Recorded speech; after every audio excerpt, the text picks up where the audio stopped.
퇴직하면 여유롭고 행복할 줄 아셨나요? 저 역시 그랬습니다. 저 김도현 올해 70세. 30년 넘게 시청 공무원으로 일하다 정년퇴직을 했습니다. 매달 꼬박꼬박 들어오는 연금, 적지 않은 저축, 이제는 마음 편히 살아도 되겠다.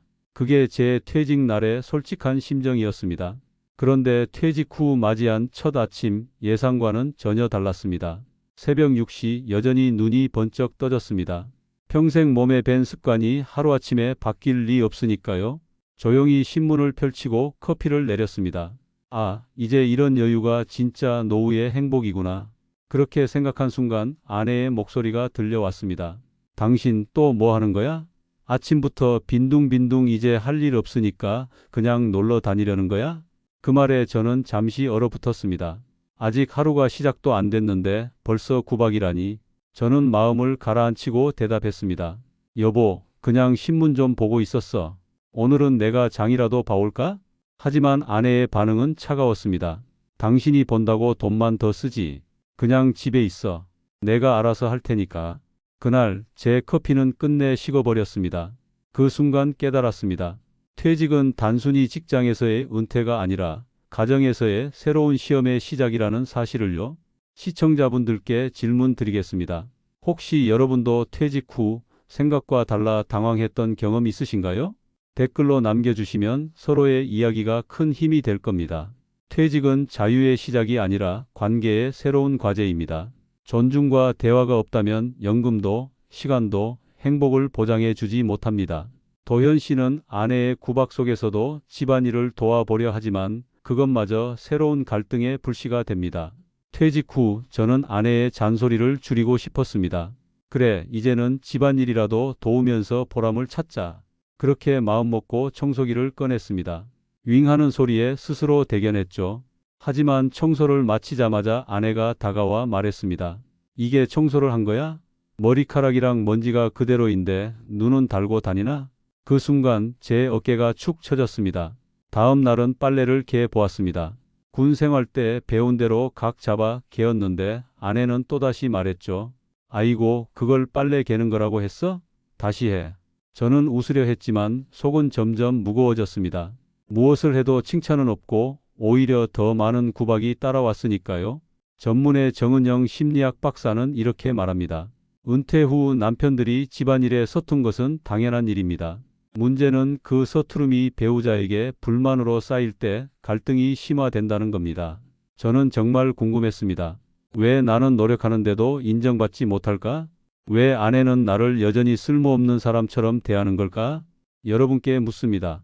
혹시 집안일을 도우려다 오히려 더 큰 눈총을 받은 경험 있으신가요? 댓글로 경험을 나눠주시면 같은 고민을 가진 분들에게 큰 힘이 될 겁니다. 저는 오래전부터 낚시를 좋아했습니다. 퇴직 후에는 강가에서 여유롭게 낚싯대를 들이우는 모습을 상상했죠. 하지만 낚싯대를 챙기려는 순간 아내의 목소리가 날카롭게 날아왔습니다. 또 돈 쓰러 나가는 거야? 집에만 있으면 답답해서 죽겠니? 저는 억울했습니다. 여보, 큰돈 쓰는 것도 아니고 그냥 잠깐 바람 좀 쐬고 오려고. 그러자 아내는 콧방귀를 뀌었습니다. 그 시간에 집안일 하나라도 더 하지 그래. 낚시가 밥 먹여줘? 저는 말문이 막혀 낚싯대를 다시 내려놓았습니다. 며칠 뒤 동네 문화센터 서예 강좌를 보고 마음이 흔들렸습니다. 붓글씨는 어릴 적부터 하고 싶던 취미였거든요. 조심스레 말을 꺼냈습니다. 나 이번에 서예 한번 배워볼까 하는데. 아내는 쳐다보지도 않고 TV 채널만 돌렸습니다. 이 나이에 글씨 배워서 어디다 쓰려고? 돈도 안 되는 거. 저는 답답해 한숨만 쉬었습니다. 심리학자 정은영 박사는 이렇게 말합니다. 취미 생활은 은퇴 후 우울감을 줄이는 중요한 도구입니다. 하지만 배우자의 부정적인 시선은 오히려 무력감을 키우죠. 저는 정말 묻고 싶었습니다. 왜 나의 작은 즐거움조차 허락받아야 하는 걸까? 퇴직한 지 2달째 되는 날 아내가 말했습니다. 이젠 삼시 세끼 차리는 것도 지겹다. 당신도 알아서 좀 해 먹어. 저는 조심스레 고개를 끄덕였습니다. 그래, 알았어. 내가 알아서 할게. 그날 점심 혼자 라면을 끓여 식탁에 앉았습니다. 조용히 김이 오르는 라면을 먹는데 아내가 지나가다 한마디 했습니다. 당신은 혼자 입만 챙기면 참 편하겠다. 가족 생각은 없어? 저는 젓가락을 내려놓고 말했습니다. 아니, 당신이 차리기 힘들다 해서 혼자 끓여 먹은 건데 내가 뭘 잘못한 거야? 아내는 차갑게 대답했습니다. 핑계 대지 마. 그냥 자기만 편하면 되지. 순간 제 속에서 무언가가 끊어지는 소리가 들렸습니다. 말을 잇고 싶었지만 더 이상 대화가 이어질 수 없다는 걸 느꼈습니다. 그날 이후 저는 밥을 먹을 때마다 눈치를 보게 되었습니다. 숟가락을 들 때마다 또 뭐라고 할까 하는 불안이 따라 붙었죠. 정신건강의학과 전문의 박성훈 원장은 말합니다. 은퇴 후 부부 갈등은 사소한 일상에서 폭발합니다. 특히 식사는 가족 관계의 온도를 보여주는 중요한 지표입니다. 저는 생각했습니다. 밥 한 그릇조차 편히 먹지 못하는 집, 과연 내 집이 맞을까?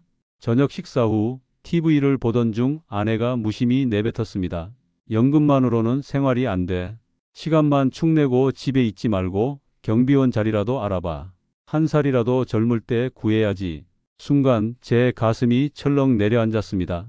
저는 조심스레 되물었습니다. 여보, 나 이제 쉰다고 생각 못해? 30년 동안 일했잖아. 아내는 냉담하게 말했습니다. 다들 그렇게 살아. 당신만 힘들었어? 남들 눈치 보지 말고 나가서 돈이라도 좀 벌어와. 저는 아무 말도 하지 못했습니다. 그저 텔레비전 화면만 멍하니 바라봤습니다. 그날 밤 천장을 보며 생각했습니다. 나는 이제 남편이 아니라 여전히 돈 버는 기계일 뿐이구나. 전문의 정은영 박사는 이렇게 말합니다. 은퇴 후 가장 큰 상처는 경제적 무력감이 아니라 가족에게 존중받지 못한다는 감정입니다. 저는 스스로에게 물었습니다. 내 인생의 남은 시간까지 돈 버는 기계로 살아야 하는 걸까? 오랜만에 딸, 사위, 손주까지 한자리에 모여 저녁을 먹던 날이었습니다. 즐겁게 식사가 이어지던 순간 아내가 갑자기 말했습니다. 애들아, 너희 아버지 요즘 뭐 하는 줄 아니? 연금만 축내면서 하루 종일 집에만 있어. 내가 없으면 밥 한 끼도 못 챙긴다니까. 순간 식탁이 얼어붙었습니다. 딸은 어색하게 고개를 숙였고 사위는 다른 화제를 꺼내려 애썼습니다. 그런데 손주가 순진하게 물었습니다. 할아버지, 진짜 아무 일도 안 해요? 저는 억지로 웃으며 대답하려 했지만 얼굴이 굳어버렸습니다. 숟가락을 든 손이 떨리고 심장이 내려앉는 느낌이었습니다. 그날 밤 저는 혼잣말처럼 중얼거렸습니다. 40년을 가족 위에 버텼는데 결국 나는 무능한 노인으로만 남았구나. 정신건강의학과 박성훈 원장은 말합니다. 공개적인 자리에서 배우자의 비난은 상대방의 자존심을 송두리째 흔듭니다. 이런 상처는 오래도록 회복되지 않습니다. 저는 깊이 생각했습니다. 존중 없는 결혼 생활을 언제까지 감내해야 하는 걸까? 그날 밤 침대에 누웠지만 도저히 잠을 이룰 수 없었습니다. 아내의 말이 귓가에서 계속 맴돌았습니다. 연금만 축내는 사람 밥 한 끼도 못 챙기는 사람. 저는 속으로 중얼거렸습니다. 나는 이제 남편이 아니라 짐이구나. 한참 뒤 옆에서 뒤척이던 아내가 말했습니다. 왜 이렇게 뒤척여? 불편하면 거실에서 자든가. 저는 아무 말도 하지 않았습니다. 대신 눈을 감고 다짐했습니다. 그래, 이제는 내 인생을 지켜야겠다. 존중 없는 삶은 더는 못 견딘다. 전문의 정은영 박사의 말이 떠올랐습니다. 은퇴 후 부부 관계에서 가장 중요한 건 존중입니다. 존중이 사라지면 사랑도 동반자 관계도 유지되기 어렵습니다. 그 순간 제 마음에 하나의 결심이 분명하게 자리 잡았습니다. 이혼. 어느 날 저녁 아내가 무심히 말했습니다. 나 이번에 친구들이랑 해외여행 가. 일주일 동안 집에 없을 거야. 저는 잠시 망설이다가 조심스럽게 물었습니다. 나도 같이 가면 안 될까? 아내는 피식 웃으며 대꾸했습니다. 당신이랑 가서 뭐 해? 여자들끼리 가는 건데. 당신은 집에 있으면서 혼자 살아보는 게 어때? 밥도 알아서 해 먹고 집안일도 혼자 해보라고. 순간 제 마음 한켠에서 무언가가 끊어졌습니다. 그래, 이제는 나를 남편이 아니라 시험 대상처럼 대하는구나. 아내는 캐리어를 끌고 현관문을 나서며 말했습니다. 잘 버텨봐. 그래야 내가 얼마나 힘든지 알지. 저는 현관 앞에 서서 그 뒷모습을 바라보았습니다. 그리고 속으로 중얼거렸습니다. 이제는 정말 끝내도 되겠다. 아내가 여행을 떠난 지 이틀째 되던 날, 저는 결국 변호사 사무실을 찾았습니다. 변호사가 고개를 들며 물었습니다. 무슨 일로 오셨습니까? 저는 한동안 말이 나오지 않았습니다. 40년 세월을 함께한 결혼을 끝내겠다고 직접 입으로 내뱉는 게 그렇게 힘든 일이었거든요. 조금 후 떨리는 목소리로 말했습니다. 저는 아내와 이혼을 하고 싶습니다. 더는 존중받지 못한 채 살 수가 없어요. 매일 구박과 무시가 일상이 되었고 가족들 앞에서도 모욕을 당했습니다. 변호사는 차분히 메모하며 고개를 끄덕였습니다. 연금, 저축, 부동산, 예금 모두 재산분할 대상입니다. 현재 거주하는 집은요? 제 이름으로 되어 있지만 아내와 함께 살아온 집입니다. 그렇다면 팔고 절반씩 나누는 게 가장 현실적일 겁니다. 그 말을 듣자 제 가슴이 철렁 내려앉았습니다. 수십 년 모은 재산을 절반이나 내줘야 한다니. 하지만 곧 생각을 고쳐 먹었습니다. 그래, 재산은 절반을 내주더라도 자유만큼은 얻어야지. 아내가 해외여행을 마치고 돌아온 날이었습니다. 현관문이 열리자 화려한 옷차림에 쇼핑백을 가득 든 아내가 들어왔습니다. 햇볕에 그을린 얼굴엔 웃음이 가득했죠. 하지만 입에서 나온 첫 마디는 달랐습니다. 이걸 이렇게 해놔? 빨래는 왜 이렇게 했어? 청소는 하긴 한 거야? 여행 갔다 와서 집이 깨끗하면 얼마나 기분이 좋겠어. 아유, 진짜 싫다. 저는 아무 대답도 하지 않았습니다. 그저 쇼핑백을 내려놓는 아내의 손과 당당하게 웃고 있는 얼굴만 바라봤습니다. 식탁에 마주 앉았을 때 아내가 자랑하듯 말했습니다. 호텔이 얼마나 좋았는지 알아? 내 친구 남편은 경비 다 내주고 공항까지 데리러 왔다니까. 참, 우리 집 남편이랑은 너무 비교되더라. 그 순간 저는 조용히 입을 열었습니다. 여보, 이제 우리 그만하자. 아내의 얼굴이 굳어졌습니다. 뭐라고? 지금 뭐라고 했어? 저는 담담하게 말했습니다.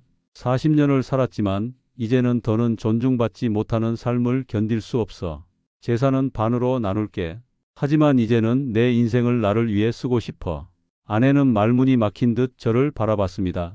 집안은 고요했고 그 고요 속에서 저는 묘한 해방감을 느꼈습니다. 며칠 후 저는 용기를 내어 딸에게 전화를 걸었습니다. 딸아, 아버지가 할 말이 있다. 엄마와 이혼을 하려고 한다. 잠시 침묵이 흘렀습니다. 수화기 너머에서 딸의 숨소리만 들렸습니다. 그러다 딸이 조심스럽게 말했습니다. 아버지가 그렇게 말씀하신다면 얼마나 오래 고민하셨을지 알 것 같아요. 저희는 괜찮아요. 오히려 이해돼요. 뜻밖의 반응에 제 목소리가 떨렸습니다. 정말 괜찮겠니? 네. 아버지, 엄마 아버지가 너무 다르다는 건 저도 알고 있었어요. 아들에게도 전화를 걸었습니다. 아들아, 아버지가 너한테도 말해야겠다. 나 엄마랑 이혼하려 한다. 잠시 뜸을 들이던 아들이 대답했습니다. 아버지, 힘든 결정이셨을 텐데 그래도 본인을 위해 선택하셨다면 존중할게요. 필요하면 언제든 말씀하세요. 그 말에 제 눈가가 붉어졌습니다. 적어도 자식들은 내 마음을 이해해주고 있다는 생각이 들었거든요. 저는 결국 작은 원룸을 얻었습니다. 낡은 에어컨이 달려있고 6평 남짓한 방에 주방과 화장실이 붙어있는 곳이었죠. 딸이 찾아와 간단히 살림을 알려줬습니다. 아버지, 세탁기는 여기 코스 맞추고 세제는 이 칸에 넣으셔야 해요. 팝솥은 물선 맞춰야 하고요. 저는 멋쩍게 웃으며 끄덕였습니다. 그래, 아빠도 이제 이런 거 배워야지. 하지만 혼자 남겨졌을 때 모든 게 서툴렀습니다. 세탁기를 잘못 돌려 흰 셔츠가 분홍빛으로 물들었고 팝솥에 물을 잘못 맞춰 죽처럼 질게 만들기도 했습니다. 라면 하나 끓일 때도 국물이 넘쳐 가스레인지가 엉망이 되곤 했습니다. 그럼에도 저는 묘한 즐거움을 느꼈습니다. 누구의 눈치도 보지 않고 실수도 제 몫이고 다시 배우는 것도 제 선택이었으니까요. 다음엔 색깔별로 빨래를 나눠야지. 실수 위에 작은 다짐을 쌓으며 저는 하루하루 독립을 배워갔습니다. 원룸 생활이 익숙해질 즈음 저는 결국 작은 아르바이트를 시작했습니다. 동네 야간 편의점에서 밤 10시부터 새벽 2시까지 근무하는 일이었죠. 처음 출근한 날 사장님이 말했습니다. 어르신, 힘드시면 언제든 말씀하세요. 계산만 잘 보시면 됩니다. 저는 고개를 끄덕이며 대답했습니다. 네, 괜찮습니다. 해보겠습니다. 늦은 밤 다양한 손님들이 찾아왔습니다. 맥주 한 캔을 집어들던 직장인이 말했습니다. 아저씨, 오늘 처음 뵙네요? 네, 얼마 전부터 일하기 시작했습니다. 대학생 손님은 웃으며 말했습니다. 대단하시네요. 저희 할아버지도 이런 일 하셨으면 좋겠어요. 그 순간 저는 가슴이 뭉클했습니다. 처음으로 누군가 제 일을 존중해 준다는 기분이 들었거든요. 가끔 단골 아주머니가 와서는 이렇게 말했습니다. 아이고, 이 늦은 시간까지 고생 많으세요. 그 작은 말 한마디에 저는 큰 힘을 얻었습니다. 괜찮습니다. 오히려 즐겁습니다. 편의점의 불빛 아래 저는 비로소 살아있음을 느꼈습니다. 편의점 일을 하며 규칙적인 생활을 이어가던 어느 날 저는 오래 미뤄왔던 꿈을 떠올렸습니다. 그래, 이제는 내가 하고 싶었던 걸 해도 되지 않을까? 첫 번째는 기타였습니다. 동네 음악 학원에 등록하고 중고 기타 하나를 샀습니다. 첫날 강사가 말했습니다. 손가락 아프실 겁니다. 그래도 꾸준히 하시면 금방 좋아져요. 저는 어색하게 줄을 눌렀습니다. 땡. 소리가 제대로 나지 않았습니다. 아이고, 이게 이렇게 어려운 줄 몰랐네. 하지만 누가 뭐라 하지 않으니 오히려 즐거웠습니다. 두 번째는 서예였습니다. 붓을 잡고 먹을 갈며 조용히 글씨를 쓰는 시간은 마음을 차분하게 만들었습니다. 한 획 한 획이 내 삶 같구나. 혼잣말을 하며 글자를 써 내려갈 때 저는 비로소 제 자신을 돌아볼 수 있었습니다. SNS도 배워보기 시작했습니다. 사진을 찍어 올리고 짧은 글을 쓰자 낯선 사람들로부터 댓글이 달렸습니다. 힘내세요. 응원합니다. 그 짧은 글들이 얼마나 큰 위로가 되었는지 모릅니다. 작은 원룸의 밤, 기타줄 소리와 먹 냄새가 어우러진 그 공간은 더 이상 쓸쓸한 방이 아니었습니다. 오히려 새로운 시작의 무대였죠. 이혼 후 1년, 돌이켜보면 제 삶은 완전히 달라졌습니다. 편의점 사장님이 웃으며 말했습니다. 어르신, 이제는 제일 든든한 야간 직원이십니다. 저는 고개를 끄덕이며 대답했죠. 저도 이 시간이 참 좋습니다. 사람 만나는 게 힘이 되거든요. 기타 학원에서는 함께 배우는 동갑내기 친구가 말했습니다. 우리 다음에 작은 연주회라도 해볼까요? 저는 환하게 웃으며 대답했습니다. 그럼 좋지요. 평생 처음 가져보는 무대일지도 모르겠네요. 딸과의 통화. 아버지, 요즘 더 밝아지신 것 같아요. 그래, 이제는 나답게 살고 있거든. 아들의 말도 잊을 수 없습니다. 아버지, 늦게라도 행복해지셔서 다행이에요. 혼자가 두렵던 시간이 이제는 자유로움으로 바뀌었습니다. 아침에 눈을 뜨면 오늘 하루를 어떻게 보낼지 제가 정할 수 있다는 사실. 그 소박한 자유가 제게는 가장 큰 선물이 되었습니다. 여러분, 혹시 지금도 누군가의 눈치에 갇혀 살고 계신가요? 저는 늦게서야 깨달았습니다. 돈은 줄어도 자유는 커질 수 있다는 것을요. 67세의 새로운 시작. 결코 늦지 않았습니다.